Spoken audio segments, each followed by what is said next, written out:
Hello दोस्तों, कैसे हैं आप। आज की कहानी का नाम है हिम्मत।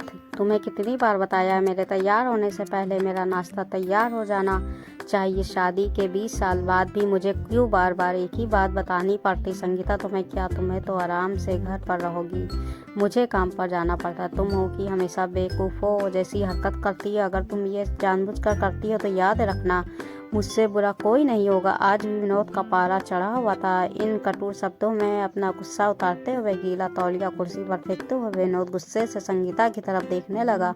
संगीता के लिए विनोद का ये बेवजह का गुस्सा कोई नई बात नहीं थी। वो महीने में 3-4 बार ऐसे ही संगीता पर बरस पड़ता था। पहले पहले संगीता उसका विरोध किया करती थी, लेकिन जब कई सालों तक विनोद में कोई बदलाव नहीं दिखा तो संगीता ने खुद को ही बदल दिया। अब विनोद के कुछ भी कहने से संगीता को कोई फर्क नहीं पड़ता था। विनोद की हर बात को वो चुपचाप सिर नीचे झुकाए सुन लेती थी। शादी के पहले 6 साल तक संगीता ने पूरी कोशिश की थी कि विनोद को बदला जाए, लेकिन फालतू का गुस्सा करना और बाद में संगीता को भला बुरा कहना, ये मानो जैसे उसकी आदत बन गई थी। कोई भी वाद विवाद होता तो विनोद सीधा संगीता को बोल देता, अगर मैं तुम्हें अच्छा नहीं लगता तो क्यों नहीं चली जाती अपने मैके, क्यों रहती हो मेरे साथ। इतना सब कुछ होने के बावजूद संगीता विनोद के साथ रहती थी क्योंकि उसे अपनी बेटी की फिक्र थी। और वो जाती भी तो कहाँ, अपने बूढ़े हो चुके माँ बाप को इस उम्र में परेशान करना वो नहीं चाहती थी। समाज और लोग क्या कहेंगे, ये भी तो उसे देखना था। वो इतनी पढ़ी लिखी भी तो नहीं थी कि खुद जाकर कोई नौकरी कर सके और अपना और अपनी बेटी का पालन पोषण कर सके। संगीता को अब अपनी फिक्र नहीं थी, उसको फिक्र थी बस अपनी शादी लायक हो रही बेटी की। संगीता नहीं चाहती थी कि पति पत्नी के झगड़े की वजह से रुचि डिस्टर्ब हो। रुचि की पढ़ाई पूरी हो चुकी थी, उसके लिए अब शादी के रिश्ते आने लगे थे। कई रिश्तों को रुचि ठुकरा चुकी थी। 2-3 महीने बाद एक अच्छा रिश्ता आया। रिश्तेदारों और पहचान के लोगों ने भी लड़के के बहुत गुणगान किए थे। विनोद एक शाम अपनी बेटी के पास बैठकर उससे बताने लगा, रुचि बहुत अच्छा लड़का है, पढ़ा लिखा है, बड़ा घर है, बहुत अच्छी नौकरी है। ऐसे रिश्ते बार बार नहीं आते बेटा, इस बार मना मत करना। रुचि अपने पिता से ज़्यादा बात नहीं करती थी, शायद डरती थी या शायद नफरत करती थी, लेकिन आज वो अपनी पूरी हिम्मत इकट्ठा कर बोली, मुझे भी शादी नहीं करना है पापा, मैं नौकरी करना चाहती हूँ, खुद अपने पैरों पर खड़ी होना चाहती हूँ। हाँ तो उसमें क्या बड़ी बात है, मैंने लड़के से बात की है, वो तुम्हें किसी बात के लिए नहीं रोकेगा। तुम शादी के बाद भी नौकरी कर सकती हो, वो तुम्हें नौकरी के लिए परमिशन दे देगा। विनोद बोला, मेरी नौकरी करना या ना करना उसकी परमिशन पर क्यों डिपेंड रहेगा पापा। रुचि ने पूछा, मैं कह रहा हूँ ना, तुम्हें किसी भी चीज़ की कमी नहीं होगी वहाँ।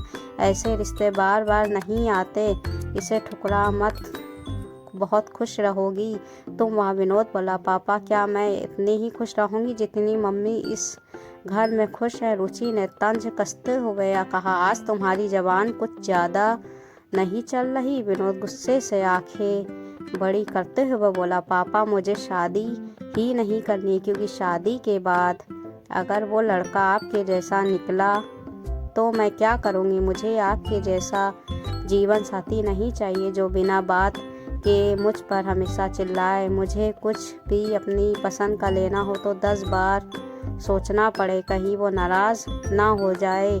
मेरी तबीयत कैसी भी हो उसे कोई परवाह ना हो। रोटी थोड़ी सी मोटी बन जाए तो घर सर पर उठा ले, उसकी चेक बुक ना मिले तो भी मेरा ही दोस्त निकाले, और हर छोटी मोटी बात पर मुझे मैके जाने के लिए कहे।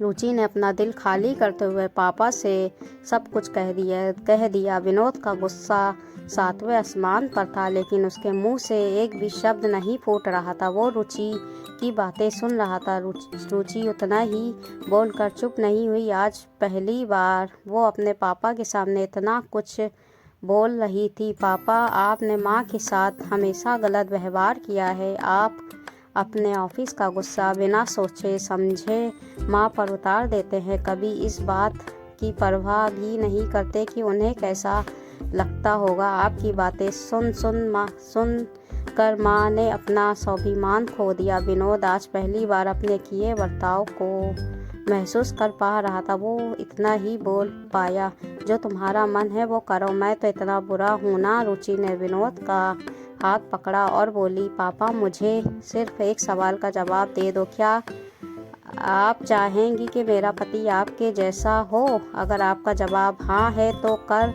दीजिए मेरा रिश्ता आज ही, और ना है तो मुझे आत्मनिर्भर बनने दीजिए। विनोद कुछ भी ना बोल पाया और वहाँ से चुपचाप बाहर चला गया। आज उसे संगीता के सामने जाने में शर्म आ रही थी। चलते चलते उसकी आंखों में आंसू बह रहे थे। विनोद ने आज से अपने आप को बदलने का निश्चय किया। अगले दिन से संगीता ने अपने पति में काफ़ी बदलाव देखा। वो सोचने लगी कि जो हिम्मत रुचि ने दिखाई है, वो हिम्मत अगर मैं पहले ही दिखा देती तो शायद आज परिस्थिति कुछ और होती।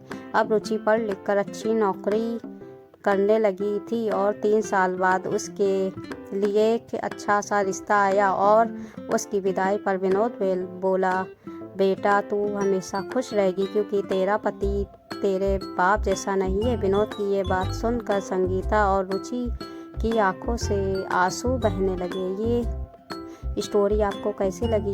स्टोरी अच्छी लगी हो तो स्टोरी को लाइक और सब्सक्राइब दोनों कर दीजिए।